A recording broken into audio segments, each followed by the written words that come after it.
இந்த இயேசுவின் போர் வீரன் சொல்லும்போது ஒரு பெரிய பட்டய வானத்துக்கும் எனக்கு இருக்கும். ஆண்டவர் தரிசனமா கொடுத்தாரு. இப்போ உன் கையோடு வந்து நான் இருக்கிறேன். இன்னும் ஆண்டவர் எனக்கு ஒரு மின்னல் மாதிரி இருக்கும் அந்த பட்டயம்.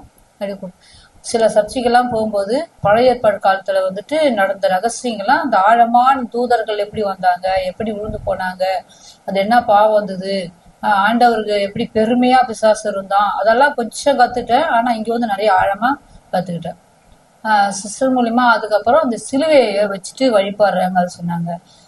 சிலுவையில வந்துட்டு ஏசப்பா இருக்கிறாரா, அங்கதான் சர்ச்சில தான் இருக்கிறாரா, அது சர்ச்சை ஒரு ஆலயம்லாம் கிடையாது, உங்களுக்குள்ளதான் ஆண்டவர் ஆலயம் இருக்கிற. அதே சமயத்துல சர்ச்சை ஒரு கூடுகதான்.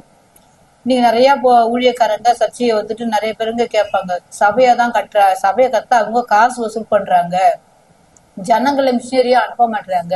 இப்பயும் நான் என்ன சொல்லிட்டு இருந்தேன், ஆண்டவரே இந்த வயசு வந்து 49 முடிஞ்சிச்சு, இந்த 50 தொடங்க போகுது, இந்த 50க்குள்ள ஆண்டவரே ஏன் காரியமா நான் வாழவே கூடாது, ஏன் காரியத்துக்குள்ள வாழ்ந்ததெல்லாம் போகுது, இனி உங்களுக்காக வாழ்ந்து உங்களுக்காக மறிந்து உங்களுக்காக ஜீவ பலியா கொடுக்கணும் ஆண்டவரே.